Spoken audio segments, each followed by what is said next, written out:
Wakati Yanga kamepeleka shauri lao CAS kuweza kudai pointi 3 za mezani baada ya Simba Sports Club kutotokea uwanjani siku ya mechi tarehe 8 ya mwezi Machi, Simba kuingia mitini kuhususia mchezo huo, vigogo wa Yanga wakaipeleka kesi hiyo CAS. Sasa kesi kama hiyo iliamuliwa na CAS mwaka 2008 pale ambapo vigogo wa soka nchini Argentina River Plate dhidi ya Boca Juniors, mchezo ambao ulikumbwa na vurugu nyingi sana. Unaambiwa mwaka 2018 Boca Juniors ya Argentina waliokuwa na mchezo wa finali ya ligi ya mabingwa Amerika ya Kusini dhidi ya River Plate pia ya Argentina, timu hizi zenye upinzani wa muda mrefu kama ilivyokuwa kwa Yanga na Simba, lakini wao mara nyingi mechi zao zimekuwa zikigubikwa na matukio mengi ya vurugu kutokana na ushindani huo.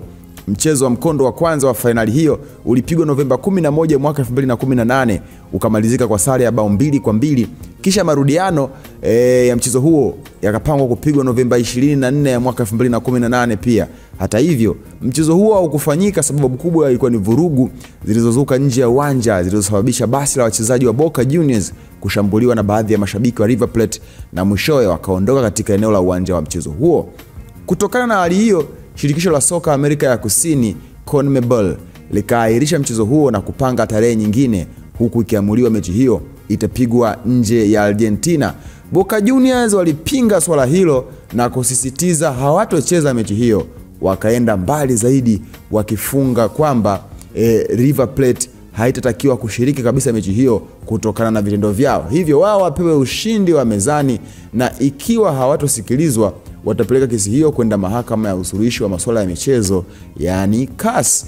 Hata hivyo, CONMEBOL ilitupilia mbali shauri hilo, na baada ya hapo Boca iliwasilisha kesi kwenda CAS, ambako pia huko waligonga mwamba na waliambiwa CAS haiwezi kutoa ushindi wa mezani.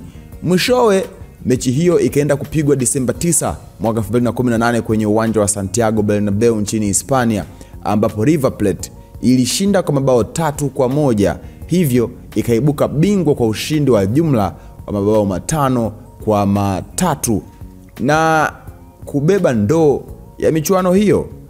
Nini maoni yako? Nione kwenye comment hapo chini, itakuwa swadakta sana. CAS haihusiani kabisa na swala zima la kutoa ushindi wa alama 3, yani pointi 3 za mezani, lakini Yanga wamepeleka shauri hilo CAS. Tusubiri tuone nini ambacho kitatokea.